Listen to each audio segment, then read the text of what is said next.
In Jehoshama, యెహోషువలో 1954-55, we used to go for the convocation from Gudur.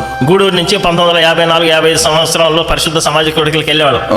Some one day upma, one day pongal, alternate days breakfast. అక్కడ ఉప్మా పొంగల్ ఇది alternate days. అక్కడ That brother will come and serve like this and go.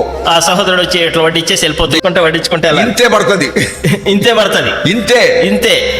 And then there was so much of joy. We never felt that you should complain, hey, give us more. Nobody asked. ఎవరు కూడా ఇంకా ఎక్కువ కావాలని చెప్పి ఫిర్యాదు ఏమి చేయరు. ఎంతో సంతోషంతో దాన్ని తింటారు. Then lunch. తర్వాత మధ్యాహ్నం భోజనం ఎట్లా వడ్డిచ్చేసి అది కూడా ఇంతే రైస్ పడుతుంది. అది కూడా ఇంతే అన్నం పడుతుంది అంతే. But now, అయితే ఇప్పుడు kuppa. I have seen in Jehoshama. యెహోషువలో ఇంత పెద్ద కుప్ప ఉంటుంది నాకు. ఇంత పెద్ద కుప్పు ఉంటుంది. ఇంకా పోయి And then there is second serve also. తర్వాత రెండోసారి కూడా వడ్డించడం. So ఇంత సమృద్ధిగా దేవుడు ఇస్తున్నాడు. ఇంత సమృద్ధిగా దేవుడిస్తున్నాడు. But our spiritual life has taken back seat. అయితే మన యొక్క ఆత్మీయమైనటువంటి జీవితం వెనకంజ వేసింది. ఆ దినాల్లో in those days there was great joy, greater joy. ఆ దినాల్లో గొప్ప సంతోషం,